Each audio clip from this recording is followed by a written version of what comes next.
हर हर महादेव। आप सुन रहे हैं ज्योतिर्लिंग शिव मठ से शिव महापुराण का पाठ। आज अध्याय 17 आप सुन रहे हैं, जिसमें प्रणव का महात्म्य और शिव लोक के वैभव का वर्णन नामक अध्याय है।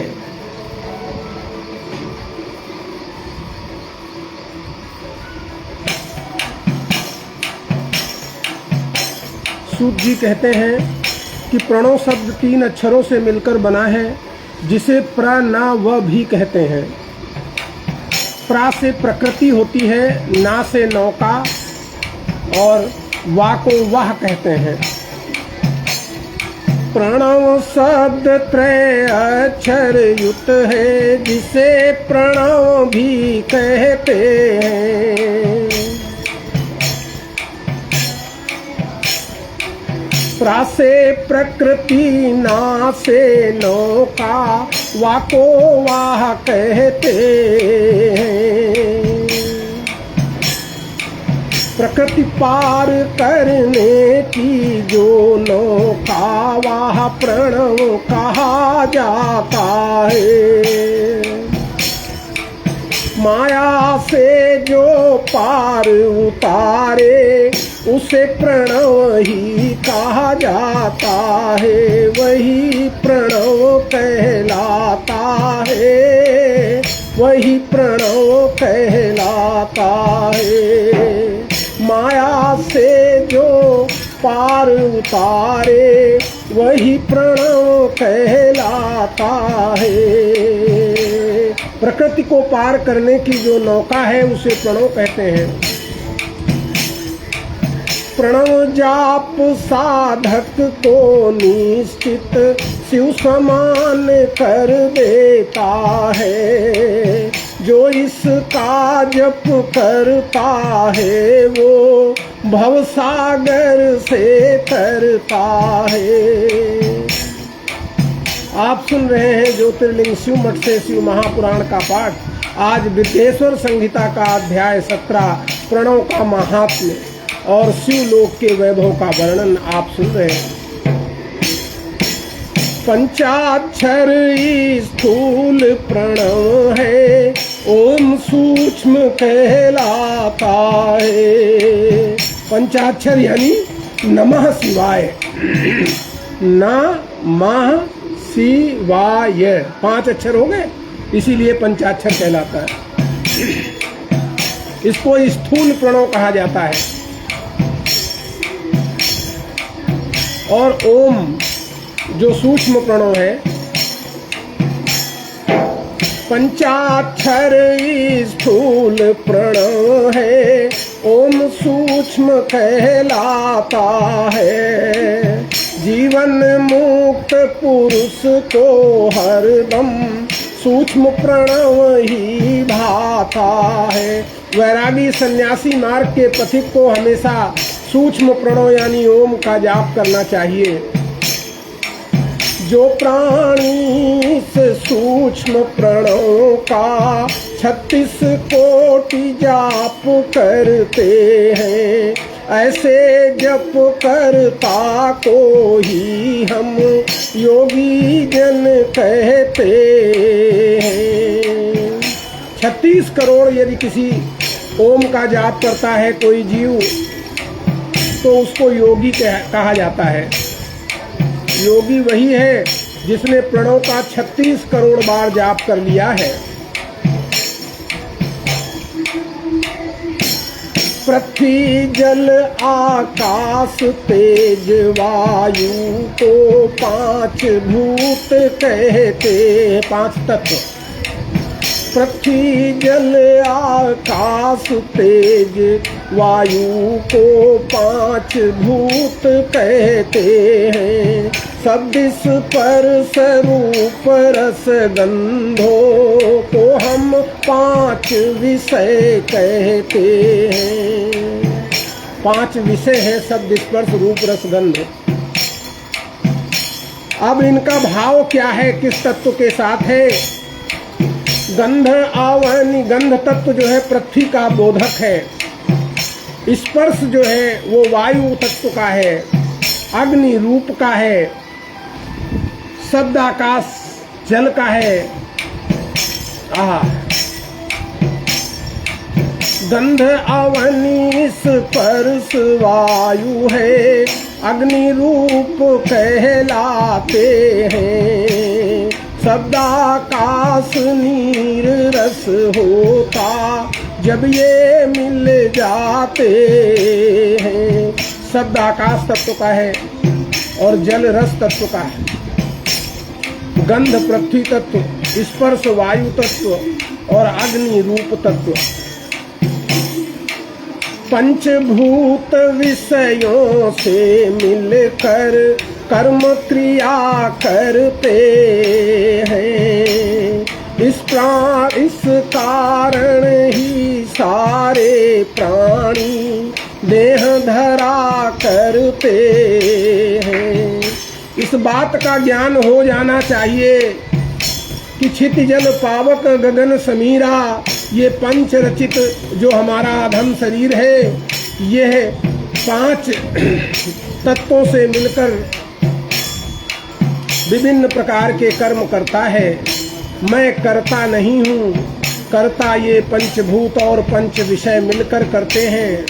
और यही कारण है कि जब हम ये मान लेते हैं कि ये सब मैंने किया, तो मुझे फिर से जन्म लेना पड़ता है अपने कर्मों का भोग। यदि हम ये कह दें कि मैं करता हूँ ही नहीं, मैंने कुछ किया ही नहीं, तो फिर अगला जन्म नहीं, सीधे मोक्ष हो जाता है। परंतु जितनी सहजता से ये बात कही जाती है, इतनी सहजता से समझ में नहीं आती है। इसको करने के लिए निरंतर भगवान का जप। ऐसे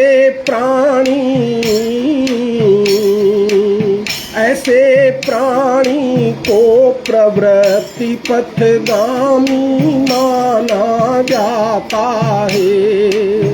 जो इस प्रकार की क्रियाओं में रत रहता है, पंचभूत और पंच विषयों से कर्मों को करता है, उसे प्रवृत्ति पथ का गामी बोलते हैं। जो अपनी इच्छा के बस में रहकर कर्म करता है, उसी को प्राणी कहते हैं। ऐसे प्राणी को प्रवृत्ति पथ गामी माना जाता है। जो इच्छावश कर्म करे वो प्राणी जाना जाता है। अब दूसरा निवृत्ति पथ किसे कहते हैं? शिव पुराण कहता है,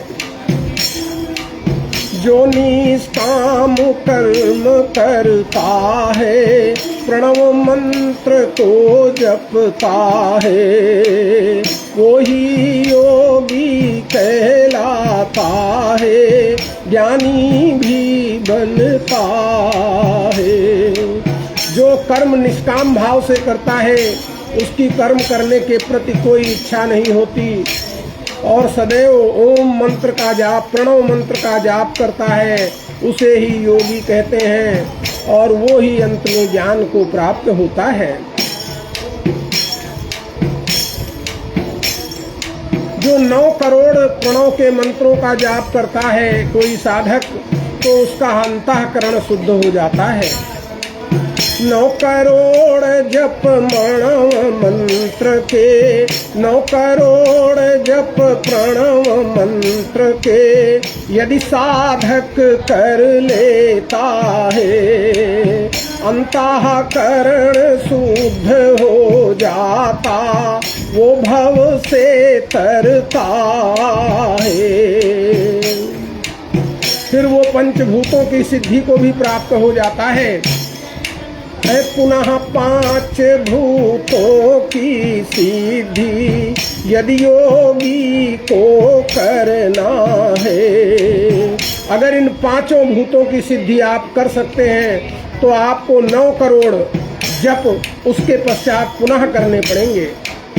पुनः 5 भूतों की सिद्धि यदि योगी को करना है, 9 कोटि प्रतिभूत सिद्धित प्रणव जाप करना, यानी 45 करोड़ 9 एक भूत की सिद्धि के लिए पृथ्वी जल आकाश जो भी चित जल पावक गगन समीरा 5 तत्व हैं, यदि इनकी सिद्धि चाहिए तो आपको प्रत्येक तत्व के लिए 9 करोड़ मंत्रों की, प्रणव मंत्र की जाप करनी होगी। शिव पुराण ये भी बतलाता है कि शिव योगी के 3 प्रकार होते हैं। जप, तप और क्रिया, इनके माध्यम से योग के साधन किया जाता है। शिव पुराण कहता है शिव योगी के 3 भेद होते हैं, जप योगी, तप योगी और क्रिया योगी जिनको कहते हैं। जिसके हृदय में शांत भाव से जप चला करता है वो योगी परम गति को प्राप्त करता है। जिसके उर में शांत भाव से जाप चला करता है, जप योगी कहलाता है, वो परम गति लेता है। इंद्रिय जित अरु परिमित भोजन जो साधक करता है, उसको तप योगी कहते हैं, शिव पुराण कहता है। अपनी इंद्रियों पर नियंत्रण रखते हुए जो व्यक्ति थोड़ा भोजन करता है, ऐसे साधक को तप योगी माना जाता है। क्रिया योगी उसे कहते हैं जो अपने पास उपस्थित धन वैभव सामग्री से भगवान शिव का पूजन करता है। धन वैभव सामग्री से जो शिव का पूजन करता है, वही क्रिया योगी कहलाता, सुंदर गति को लेता है। तो भक्तों, आगे जप योग का वर्णन होगा। कैसे करना है जप, हमें उसका पूरा विवरण शिव पुराण बताता है। पहले अपने मन को शुद्ध करें, गुरु से दीक्षा प्राप्त करें और फिर पंचाक्षर मंत्र का जाप करें। उसमें प्रणव को लगाकर, यानी ओम नमः शिवाय, ओम प्रणव है और नमः शिवाय पंचाक्षर मंत्र है। तो सबसे पहले हमारा कर्म होना चाहिए कि हमसे कोई पाप कर्म ना बने, तो मन शुद्ध हो जाएगा। फिर गुरु से दीक्षा प्राप्त करें और फिर ओम नमः शिवाय मंत्र को गाते हैं। सर्वप्रथम मन शुद्ध बनाए, गुरु दीक्षा को पाते हैं, फिर पंचाक्षर मंत्र प्राप्त कर प्रणव युक्त कर गाते हैं। प्रणव पंचाक्षर मंत्र के साथ प्रणव लगाकर गुरु से प्रदान किया गया मंत्र ही मन सुमिरन करना चाहिए। कृष्ण पक्ष की पहली तिथि में चतुर्दशी तक साधक रोज गुरु प्रदत्त शिव मंत्र जपे, जो करके निस दिन परिमित भोज। कृष्ण पक्ष की पहली तिथि से प्रथमा से चतुर्दशी तक अगर गुरु मंत्र का जाप रोज किया जाए, थोड़ा अल्प भोजन करके अपनी इंद्रियों को मौन में रखे और माता पिता की सेवा करता रहे, ऐसे 1000 मंत्रों का जप होने पर आपका कलेवर यानी शरीर शुद्ध हो जाता है। मौन रहे इंद्रिय वश रखे, तात मात की सेवा हो, एक सहस शिव मंत्र जाप हो, तब ही शुद्ध कलेवा हो। भोजन शुद्ध ही होना चाहिए, तभी शुद्ध उपयोग बने, जब 5 लाख पंचाक्षर जाप। जब 5 लाख पंचाक्षर मंत्र का जाप प्रणव युक्त हो जाता है तो भगवान भोलेनाथ और माता अम्बा की कृपा होती है। ध्यान धरे शिव अम्बा का तो निश्चय ही मिटते संताप। ऐसे भगवान भोलेनाथ का ध्यान करना चाहिए जो कमल के आसन पर विराजमान है। मस्तक में गंगा है, चंद्रमा है और बाएं भाग में मां अम्बा है। यानी कमल आसन पर बैठे हुए शिव को ही ध्यान करना चाहिए। ऐसे शिव का ध्यान करें जो कमलासन आसीन रहे। मस्तक सूर सरी चंद्र बाम अर्धांग उमा आसीन रहे। शिवगण, अब वहां पर हम जब अपने मन में भगवान भोलेनाथ की छवि को उतारें तो सर्वप्रथम ये ध्यान रखें कि वो छवि कमल के आसन पर बैठी हुई हो। माता उमा उनके अर्धांग में बैठी हो और भगवान भोलेनाथ के शीश पर गंगा जी और चंद्रमा विराजमान हो। शिवगण वहीं खड़े हो। ये सब मुझे ध्यान करना है जो माता अम्बा और भोलेनाथ का गुणगान कर रहे हैं। और यह सब कार्य हमें रवि यानी सूर्य आने से पहले ही करना चाहिए और मन ही मन करना चाहिए। उच्चारण के साथ गुरु मंत्र के जाप का विधान नहीं है। ऐसे शिव का जाप करें जो कमलासन आसीन रहे। मस्तक सूर सरी चंद्र बाम अर्धांग उमाधीन रहे। शिवगण वहाँ खड़े रह कर शिव अम्बा का गुणगान करें। रवि मंडल आने से पहले मन में शिव का ध्यान करें। पूरब की ओर मुख करके भगवान भोलेनाथ के मंत्र का जाप करना श्रेष्ठ होता है।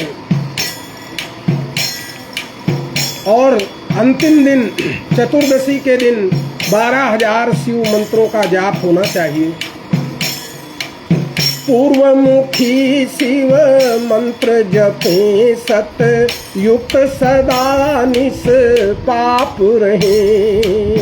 अंतिम दिवस चतुर्दशी तिथि को 12 सहस्र शिव जाप करें। 5 ब्राह्मणों का वर्ण करें और पहले ब्राह्मण को ईशान, दूसरे को तत्पुरुष और तीसरे को अघोर, चौथे को वामदेव और 5वें को सद्योजात मानकर उनका पूजन करें और फिर भगवान भोलेनाथ का होम करें। 5 ब्राह्मण वर्ण करें फिर प्रथम मान ईशान समान। दूजा ब्राह्मण बने तत्पुरुष और अघोर तीसरा मान। चौथा वाम देव बनता है अंतिम सद्योजात कहाता। 5 ब्राह्मण विधिवत पूजे तब जाकर शिव होम कराता। फिर वेदी का निर्माण करें और अग्नि को प्रज्वलित करें, उसमें 1000 आहुतियां दें उसी मंत्र से, गुरु मंत्र से। तब यह पूर्ण होता है। प्रथमा से लेकर चतुर्दशी तक कृष्ण पक्ष में भगवान भोलेनाथ का इस तरह का पूजन अभीष्ट फल को देता है। भूमि शोध कर वेदी में फिर अग्नि प्रज्वलित करते हैं। एक सहस्र स्वयं आहुति दे उसे पूर्ण करते हैं। अगर 1000 आहुतियां नहीं दे सकते तो 108 आहुतियां ब्राह्मण से दिलवा सकते हैं और उस ब्राह्मण को एक बैल या गाय दान कर दे। 5 ब्राह्मणों के चरणों को जल से धोएं और वही जल अपने सिर पर धारण कर लें। ऐसा करके प्राणी तीर्थ स्थान के लाभ को पा जाता है और 5 लाख जप करके वो 14 भुवनों को सिद्ध कर लेता है। अथवा 108 आहुति ब्राह्मण से दिलवाते हैं और दक्षिणा हेतु वृषभया एक गाय मंगवाते हैं। 5 ब्राह्मणों के चरणों को फिर जल से धोते हैं और वही जल श्रद्धा से निज सरधारण कर लेते हैं। ऐसा करके प्राणी तीर्थ स्थान लाभ को पा लेता है। 5 लाख जप करके फिर 14 भुवनों को पा लेता है।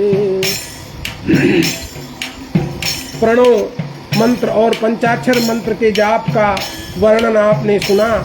ज्योतिर्लिंग शिव मठ से आप सुन रहे हैं भगवान भोलेनाथ के शिव महापुराण के विद्येश्वर संहिता का अध्याय 17। अब शिवलोक के वैभव का वर्णन इसी अध्याय के अंतिम भाग में आप सुनेंगे। सत्य और अहिंसा के साथ जो भगवान भोले का पूजन करते हैं वो समय चक्र को भी पार कर जाते हैं, ऐसा भगवान कहते हैं।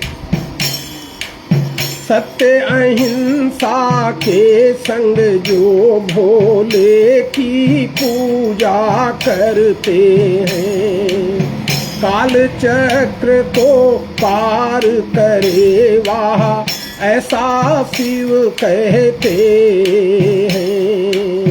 काल चक्र की सीमा तक जहाँ तक समय है जा सकता है उसे माहेश्वर लोक, वो क्षेत्र माहेश्वर लोक कहलाता है। उसके ऊपर धर्म लोक स्थित होता है। वृषभाकार धर्म है। धर्म नंदी का स्वरूप माना जाता है, इसीलिए गाय को धर्म माता कहते हैं। काल चक्र की सीमा तक माहेश्वर लोक हुआ करता है। वृषभाकार धर्म ही जिसके ऊपर स्थित होता है। काल के ऊपर धर्म होता है और धर्म के 4 चरण हैं। बैल के 4 पैर होते हैं, वैसे ही बैल धर्म का रूप माना गया है, इसीलिए उसके 4 चरणों का वर्णन है। सत्य, अहिंसा, दया और शौच, पवित्रता, यही 4 चरण है धर्म के। वृषभ धर्म के 4 चरण जो शिव पुराण बतलाता है। सत्य, अहिंसा, दया, शौच का ही वर्णन आता है। वृषभ रूपी धर्म के एक एक अंग को समझें। उसकी सींग क्षमा का रूप है, कान वेदों का रूप है, शब्द ध्वनि है, भक्ति नेत्र है, बुद्धि विश्वास है। आहा, तब जाकर धर्म पूरा होता है। क्षमा, सींग, सम, कान, वेद, ध्वनि, रूपी सदोचार रहे। भक्ति नेत्र विश्वास बुद्धि मन वृषभ धर्म आकार रहे। ऐसे वृषभ धर्म पे भगवान भोलेनाथ और माता अम्बा आरूढ़ होते हैं, तब धर्म रूपी नंदी चलता है। इसीलिए शिवलोक जगत में वंदनीय माना जाता है, क्योंकि वो धर्म पर आधारित है। होते हैं आरूढ़ शिव शिवा, धर्म वृषभ तब चलता है। इसीलिए शिवलोक जगत में वंदनीय होता है। इस सत्यलोक यानी धर्मलोक के ऊपर ब्रह्म के 14 लोक होते हैं, उसके ऊपर विष्णु जी के 14 लोक होते हैं, फिर रुद्रदेव के 28 लोक होते हैं और उसके ऊपर शिव जी के 56 लोक होते हैं। वाह, क्या क्रम है, समझिएगा। सत्यलोक पर्यंत ब्रह्मा जी के 14 लोक, 14 लोक कहे जाते हैं।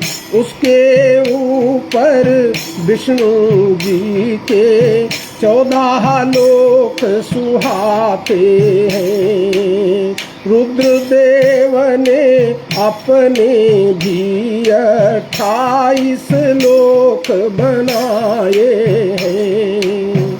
उसके ऊपर शिव जी ने भी 56 लोक बसाए हैं। उसके ऊपर 5 आवरणों से युक्त ज्ञान रूपी कैलाश पर्वत सुहाता है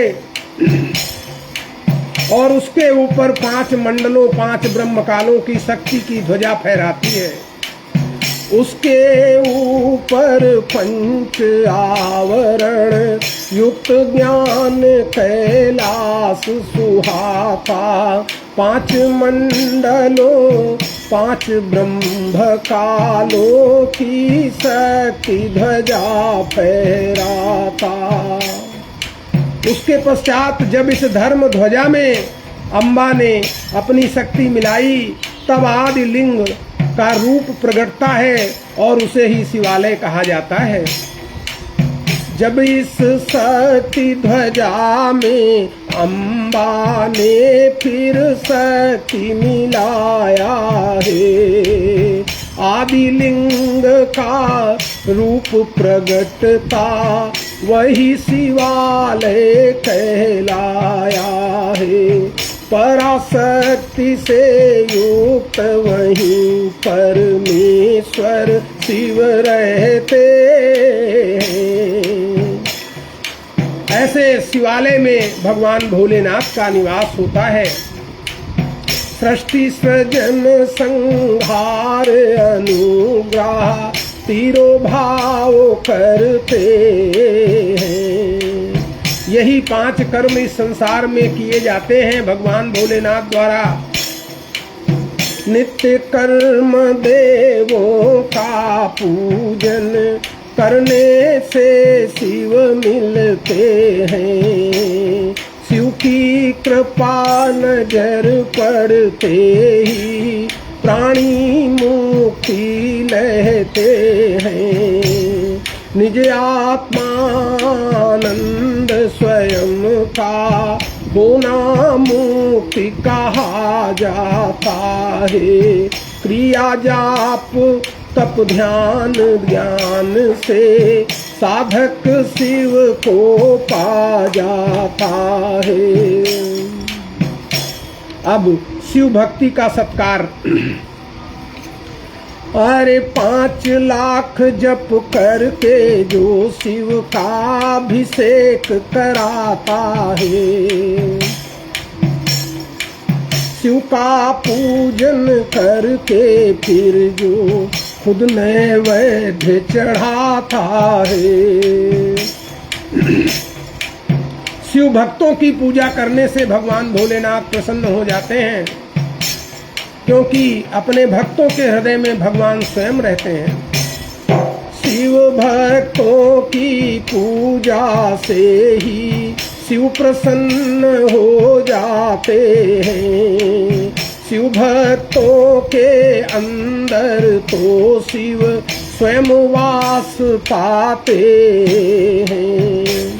जो शिव भक्त वेद की सारी क्रिया विधि को जानेगा, शिव मंत्रों का जाप करे वो शिव समीपता पालेगा। शिव अज्ञान दूर करते हैं, शिव पापों का नाश करें। जो शिव की महिमा गाते हैं, उनके उर में वास करें। अगर कोई स्त्री भगवान शिव की पूजा करती है तो उसे पार्वती का साथ प्राप्त होता है। चंचला की कथा आपने सुनी होगी। शिव महिमा नामक अध्याय में चंचला की कथा है। जो स्त्री शिव भक्ति करे वो पार्वती को पाती है। बेरलिंग का चित्र बनाकर जो शिव को ध्याती, बेर कहते हैं भगवान की मूर्ति को, और लिंग तो आप जानते ही हैं। इनका यदि चित्र बनाकर भी भगवान का ध्यान किया जाए तो माता पार्वती का पास प्राप्त होता है। शिवलिंग को शिव मान भक्त जो निस्दिन पूजा करता है। 16 उपचारों को करके जगदम्बा को सेता है। शिव प्रसन्न होते हैं जब शिव भक्त भोग पाते हैं।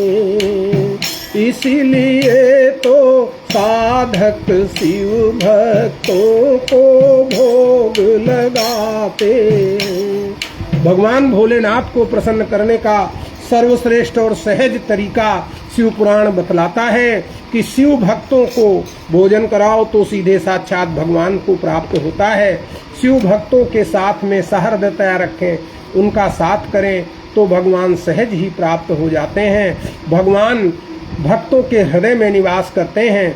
भगवान शिव और भगवान माता अम्बा, इनको जब हम ध्यान करते हैं तो कमल आसन पर बैठे हुए हैं ऐसा ध्यान करना चाहिए।